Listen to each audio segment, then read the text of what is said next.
मैं हूं ज्योति। आप देख रहे हैं वागर वार्ता 91। डूंगरपुर बांसवाड़ा बुलेटिन में आपका स्वागत है। प्रदेश और संभाग की ताजा तरीन खबरों के लिए हमारा चैनल सब्सक्राइब करें और बेल आइकन जरूर दबाएं। चलिए खबरों का सिलसिला शुरू करने से पहले नजर डालते हैं अब तक की टॉप हेडलाइंस पर।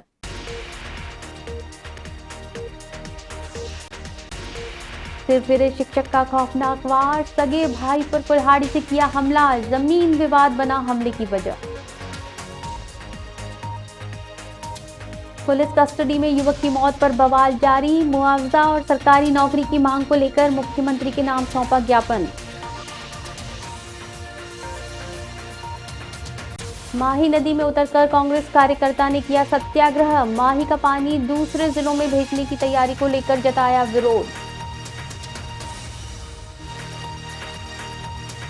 बांसवाड़ा जिले के आनंदपुरी थाना क्षेत्र से खौफनाक पारिवारिक हिंसा की घटना सामने आई है, जहां एक सरकारी स्कूल के शिक्षक ने जमीन विवाद के चलते अपने ही सगे भाई पर कुल्हाड़ी से जानलेवा हमला कर दिया।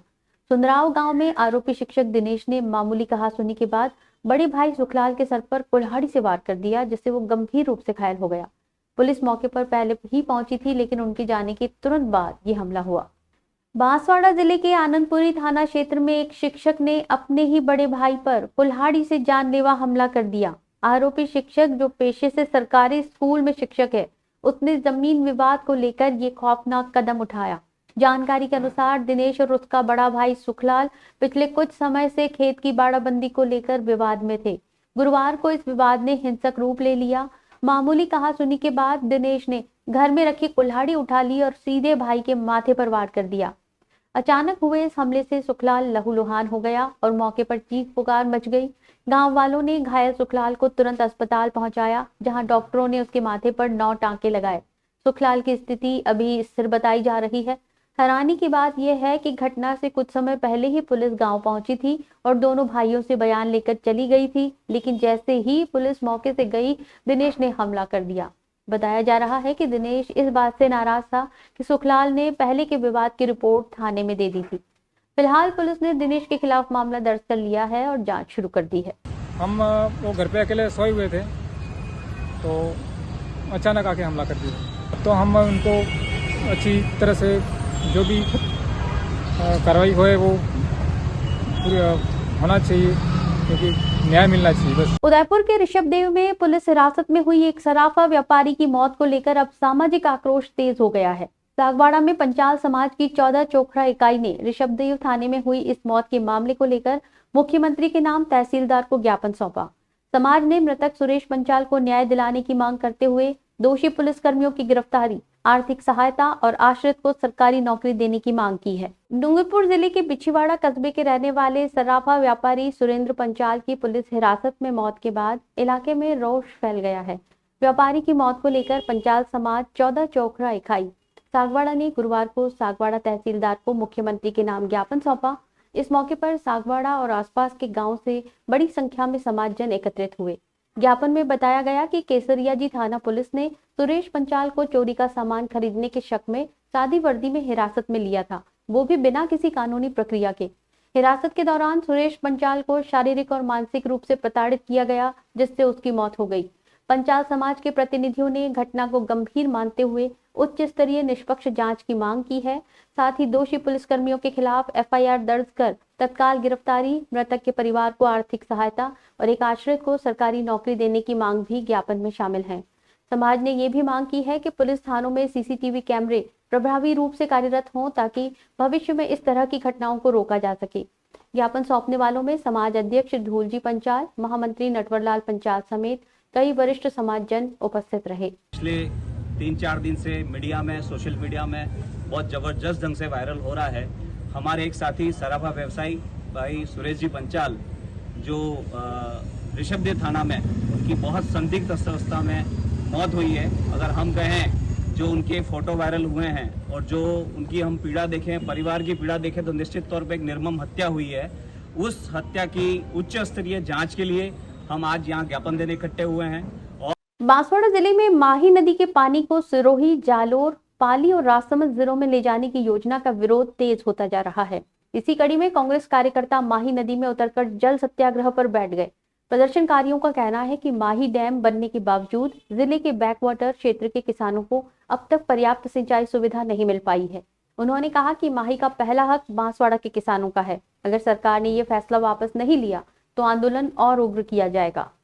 बांसवाड़ा में माही नदी का पानी अन्य जिलों में भेजे जाने की योजना को लेकर सियासी और जन आंदोलन दोनों तेज हो गए हैं। गुरुवार को कांग्रेस कार्यकर्ताओं ने माही नदी में उतरकर जल सत्याग्रह किया और सरकार के इस फैसले का विरोध किया। कांग्रेस कार्यकर्ताओं ने आरोप लगाया कि राज्य सरकार सिरोही, जालोर, राजसमंद और पाली जिलों में माही नदी का पानी भेजने की तैयारी कर रही है। इसके लिए डीपीआर को मंजूरी दी जा चुकी है, जिसे वे पूरी तरह गलत और अन्यायपूर्ण मानते हैं। प्रदर्शनकारियों ने कहा कि माही डैम बनने के वर्षों बाद भी आज तक बांसवाड़ा के बैकवाटर क्षेत्र में बसे हजारों किसानों को सिंचाई के लिए पर्याप्त पानी नहीं मिल सका है। फसलें बारिश पर निर्भर हैं और किसानों को हर साल नुकसान उठाना पड़ता है। ऐसे में माही का पानी बाहर भेजना बांसवाड़ा के किसानों के साथ सीधा अन्याय है। कार्यकर्ताओं ने चेतावनी दी कि माही का पहला हक बांसवाड़ा के किसानों का है। जब तक जिले के सभी क्षेत्रों में सिंचाई के लिए भरपूर पानी नहीं दिया जाता, तब तक माही का पानी अन्य जिलों में भेजा जाना स्वीकार नहीं किया जाएगा। कांग्रेस ने मांग की है कि सरकार इस योजना को तत्काल रद्द करे। यदि सरकार ने मांग नहीं मानी तो आंदोलन को और तेज किया जाएगा और सड़कों से लेकर विधानसभा तक संघर्ष किया जाएगा। पाली, जालोर, सिरोही, जयसमंद ले जाने की तैयारी में लग गई है। लगभग डीपीआर मंजूर हो चुकी है। हमारा विरोध वो नहीं है कि वहाँ पर ले जाए, अन्य जिलों में ले जाए पानी, लेकिन ये पानी का हक पहले हमारा आंबापुरा, छोटी सरवन, दानपुर, बांसवाड़ा जिला और प्रतापगढ़ जिला, डूंगरपुर जिला, पहले पानी का हक हमारा है। क्योंकि यहाँ के किसानों ने अपनी जमीनें डुबा दी है, अपना घर डुबा दिया, अपना सब कुछ डुबा के माही बांध बनाया। हरदेव जी जोशी की सबसे बड़ी देन है ये डैम। आज अगर ये डैम का पानी अगर वहां जाता है और यहाँ के प्यासों को पानी नहीं मिलता है, गर्मी में ऐसी स्थिति होती है, 5 मिनट तक यहाँ पर खड़ा नहीं रह जा सकते हैं। लोग पानी के लिए बहुत तरसते हैं।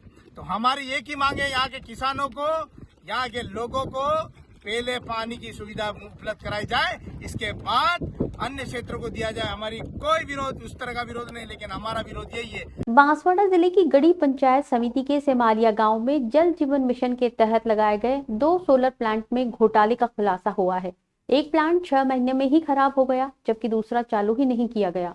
स्थानीय उप प्रधान दशरथ सिंह वाघेला ने आरोप लगाया कि विभाग और ठेकेदार की मिलीभगत से अधूरे काम का ही भुगतान कर दिया गया। ग्रामीणों को अब तक पानी नहीं मिल रहा है।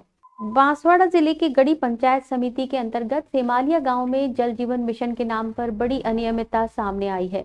वर्ष 2024 में गांव में 2 सोलर प्लांट लगाए गए थे, जिनका उद्देश्य ग्रामीणों को स्वच्छ और निरंतर जल आपूर्ति उपलब्ध कराना था, लेकिन ये योजना भ्रष्टाचार की भेंट चढ़ गई। स्थानीय उप प्रधान दशरथ सिंह वाघेला ने गंभीर आरोप लगाते हुए कहा कि एक प्लांट महज 6 महीनों में ही खराब हो गया, जबकि दूसरा प्लांट अभी तक चालू ही नहीं हुआ। हैरानी की बात यह है कि इन दोनों अधूरे और खराब प्रोजेक्ट का पूरा भुगतान ठेकेदार को कर दिया गया। उप प्रधान ने आरोप लगाया कि विभागीय अधिकारियों और ठेकेदार की मिलीभगत से ये घोटाला हुआ है।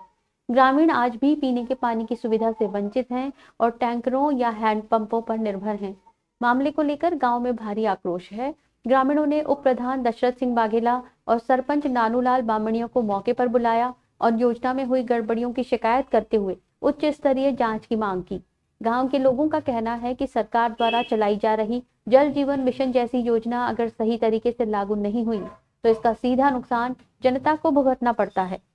लगभग 1.25 साल से 1.5 साल होने आया, लेकिन ठेकेदार और विभाग दोनों की लापरवाही के कारण मेरे यहाँ के हमारे गरीब जनता आज पानी के लिए मोहताज है। क्योंकि ये टेगरी पे है मकान, बरगोट मोहल्ला है हमारे सेमलिया का। अब यहाँ पे पानी नहीं आता, इस कारण सरपंच साहब और सभी ग्रामवासियों ने मांग रखी थी और ये स्वीकृति जैसे आई, पर इस स्वीकृति का कोई मतलब नहीं। मैं तो कहना चाह रहा हूँ कि ठेकेदार और विभाग वालों ने मिलकर इसके जो भुगतान है वो उन्होंने उठाया है, उसकी जांच की जाए। बांसवाड़ा में राज्य सरकार की पहल शुद्ध के लिए युद्ध अभियान के तहत खाद्य सुरक्षा विभाग और चिकित्सा विभाग की संयुक्त टीम ने बड़ी कार्रवाई की। मोहन कॉलोनी स्थित जोधपुर मिष्ठान भंडार पर छापा मारा गया, जहां से 2 खाद्य पदार्थों के सैंपल लिए गए। इस कार्रवाई से जिले भर के मिठाई और होटल व्यवसायियों में हड़कंप मच गया है। बांसवाड़ा जिले में शुद्ध के लिए युद्ध अभियान के तहत मिलावटखोरी के खिलाफ एक बार फिर प्रशासनिक डंडा चला है। राज्य सरकार के निर्देश पर खाद्य सुरक्षा और चिकित्सा विभाग की संयुक्त टीम ने मोहन कॉलोनी में स्थित जोधपुर मिष्ठान भंडार पर छापा मारकर 2 खाद्य पदार्थों के नमूने लिए। कार्रवाई के दौरान खाद्य सुरक्षा अधिकारी उमेर टेलर ने मिष्ठान भंडार संचालक को पुराने तेल का उपयोग न करने और साफ सफाई बनाए रखने के सख्त निर्देश दिए। मौके पर मौजूद टीम ने देखा कि मिठाइयों की तैयारी में इस्तेमाल किए जा रहे तेल की गुणवत्ता संदिग्ध है और रसोई घर की साफ सफाई भी मानकों पर खरी नहीं उतर रही थी। टीम को एक अन्य मिठाई प्रतिष्ठान को लेकर भी अनियमितता की शिकायत मिली, जिस पर विभाग जल्द कार्रवाई करेगा। इस कार्रवाई के बाद जिले भर के मिठाई विक्रेताओं, होटल और रेस्टोरेंट संचालकों में खलबली मच गई है। कई जगहों पर दुकानदारों ने सफाई और किचन व्यवस्था को सुधारने की कवायद शुरू कर दी है। खाद्य सुरक्षा अधिकारी ने बताया कि यह अभियान आगे भी जारी रहेगा और मिलावटी, अस्वच्छ या अमानक खाद्य सामग्री बेचने वालों के खिलाफ सख्त कार्रवाई की जाएगी। राज्य सरकार से जो दिशा निर्देश मिले, जिला प्रशासन और CMHO साहब के जो निर्देशन पे आज 4 तारीख से अभियान जारी है और आज 7 तारीख को जोधपुर मिष्ठान भंडार कलेक्ट्रेट चौराहे पे जो यहाँ पे निरीक्षण किया गया। साफ सफाई के लिए कहा, जो तेल है उसको 3 बार से ज़्यादा कचौरी या जो भी तेल नमकीन नहीं बनाने के लिए हिदायत दी गई और यहाँ पे त्योहार के सीजन को देखते हुए इनको पाबंद किया गया कि कोई शिकायत नहीं आनी चाहिए और साफ सफाई रखी है। इनसे 2 सैंपल लिए गए, मिल्क केक और कलाकंद का, और जांच के लिए लैब में भी जो है रिपोर्ट आने पर कार्रवाई की जाएगी। इसके अलावा 2-3 जगह की शिकायतें हैं, उनसे भी बैंक रेस्टोरेंट बस मिष्ठान भंडार बस स्टैंड पे उस पर कोई शिकायत आई है तो उस पर कार्रवाई करने के लिए अब यह है कि बात निकल रही। डूंगरपुर जिले के बिछीवाड़ा थाना क्षेत्र में एक महिला की सांप के काटने से मौत हो गई। ओड़ा बड़ा गांव की रहने वाली 41 वर्षीय कोकिला रमात खेत में घास काट रही थी, तभी अचानक उसे हाथ में किसी जहरीले जानवर ने डस लिया। परिवारजन उसे जिला अस्पताल ले गए, जहां से उसे उदयपुर रेफर किया गया, लेकिन रास्ते में ही महिला ने दम तोड़ दिया। डूंगरपुर जिले के बिछीवाड़ा थाना क्षेत्र के ओड़ा बड़ा गांव में एक दर्दनाक हादसा सामने आया। खेत में घास काट रही एक महिला को सांप ने डस लिया, जिससे उसकी मौत हो गई। मृतका की पहचान 41 वर्षीय कोकिला रमात पत्नी सोहनलाल रमात के रूप में हुई है। बिछीवाड़ा थाने के कनबा चौकी प्रभारी शिशुपाल सिंह ने बताया कि मृतका के पति सोहनलाल ने थाने में रिपोर्ट दर्ज कराई थी। उसने बताया कि कोकिला खेतों में घास काट रही थी, तभी उसकी कोहनी के पास किसी जहरीले जानवर ने काट लिया। शरीर पर सांप के डसने का निशान साफ दिखाई दे रहा था और उसकी बाजू से लगातार खून बह रहा था। घटना के बाद कोकिला किसी तरह घर पहुंची, जहां पर उसके पति और पुत्र आशीष ने तुरंत गंभीर स्थिति को भांपते हुए अपनी कार से जिला अस्पताल ले जाया गया, जहां उसका प्राथमिक उपचार शुरू किया गया, लेकिन स्थिति बिगड़ती देख डॉक्टर्स ने उसे तुरंत उदयपुर रेफर कर दिया। रास्ते में प्रसाद के पास कोकिला ने दम तोड़ दिया।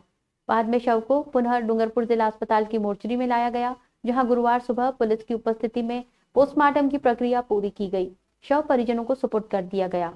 ओड़ा बड़ा मड़िया फला ने रिपोर्ट पेश की है कि कल दिनांक 4/2025 को प्रातः 6 बजे मेरी पत्नी श्रीमती कोकिला खेत में पशुओं के लिए हरा चारा लेने के लिए गई थी, जहां उसे किसी जहरीले जानवर ने काट लिया। इस पर वह घर पर आई तो उसे चक्कर आने लगे, जिस पर हम जनरल हॉस्पिटल डूंगरपुर लेकर आए थे। प्रातः उसे भर्ती कराया था, जहां से 5 बजे रेफर कर देने पर उदयपुर लेकर जा रहे थे। रास्ते में प्रसाद के पास पहुंचे कि उसकी मृत्यु हो गई।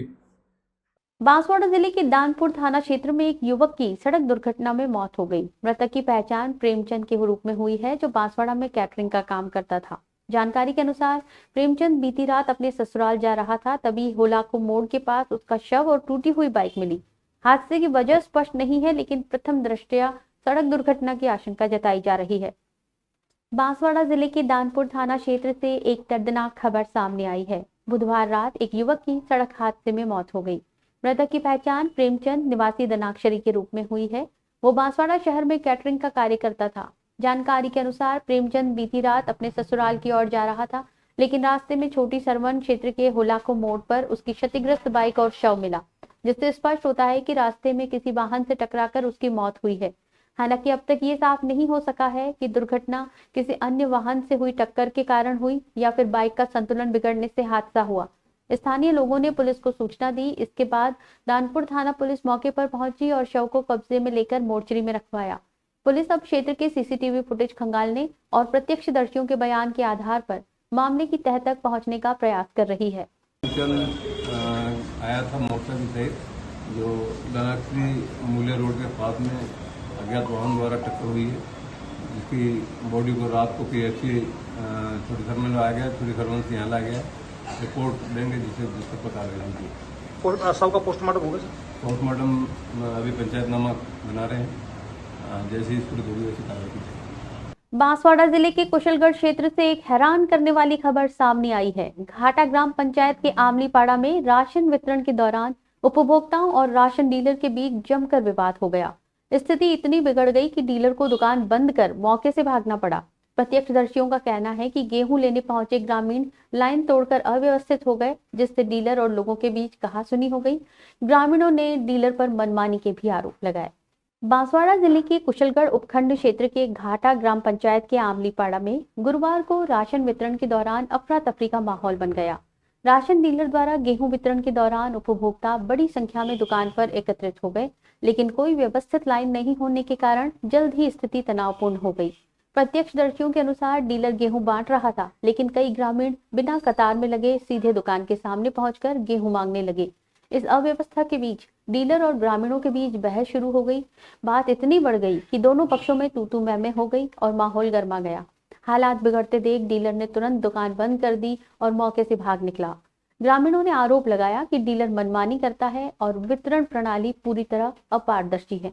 उन्हें समय पर पूरा राशन नहीं मिल पाता और वितरण की जानकारी पहले से नहीं दी जाती। ग्रामीणों ने कहा कि हर महीने राशन वितरण को लेकर यही स्थिति बनती है, लेकिन कोई समाधान नहीं निकल रहा। डीलर के खिलाफ पहले भी कई बार शिकायतें की गई हैं। डूंगरपुर जिले में पंचायती राज उपचुनाव को लेकर कांग्रेस ने अपनी तैयारियों का आगाज कर दिया है। गुरुवार को जिला परिषद वार्ड संख्या 9 और सीमलवाड़ा पंचायत समिति के उपचुनाव के लिए कांग्रेस की ओर से नामांकन दाखिल किया गया। खास बात ये रही कि पिछली बार फर्जी वोटर जोड़ने की शिकायत करने वाले प्रत्याशी सुरेश भोई को इस बार फिर से उम्मीदवार बनाया गया है। डूंगरपुर जिले में एक बार फिर से पंचायती राज चुनावी हलचल तेज हो गई है। गुरुवार को कांग्रेस पार्टी ने जिला परिषद वार्ड संख्या 9 और सीमलवाड़ा पंचायत समिति सदस्य पद के लिए नामांकन दाखिल किया। इस मौके पर कांग्रेस के कई बड़े नेता और कार्यकर्ता जिला कलेक्टर कार्यालय पहुंचे। नामांकन भरने पहुंचे उम्मीदवार सुरेश भोई को लेकर चर्चा इसलिए और भी तेज है क्योंकि पिछली बार इसी सीट पर उपचुनाव के दौरान उन्होंने फर्जी वोटर जोड़ने की शिकायत चुनाव आयोग से की थी। अब कांग्रेस ने एक बार फिर उन्हें अपना उम्मीदवार बनाया है। डूंगरपुर जिला परिषद की सीट कांग्रेस नेता सलीम सुई के निधन के बाद रिक्त हुई थी, जिस पर अब उपचुनाव कराया जा रहा है। साथ ही सीमलवाड़ा पंचायत समिति वार्ड संख्या 16 के लिए भी उपचुनाव होना है। दोनों सीटों पर 21 अगस्त को मतदान निर्धारित किया गया है। नामांकन प्रक्रिया के दौरान पूर्व सांसद ताराचंद भगोरा, पूर्व राज्य मंत्री शंकरलाल यादव और पूर्व विधायक शंकरलाल सहित कई नेता मौजूद रहे। हालांकि इस पूरे कार्यक्रम में केवल 84 क्षेत्र के नेताओं की भागीदारी देखी गई, जिससे ये संकेत मिल रहे हैं कि कांग्रेस इस बार अंदरूनी समीकरणों के साथ सीमित क्षेत्रीय नेतृत्व पर दांव लगा रही है। चलते चलते फिर नजर डालते हैं अब तक की टॉप हेडलाइंस पर।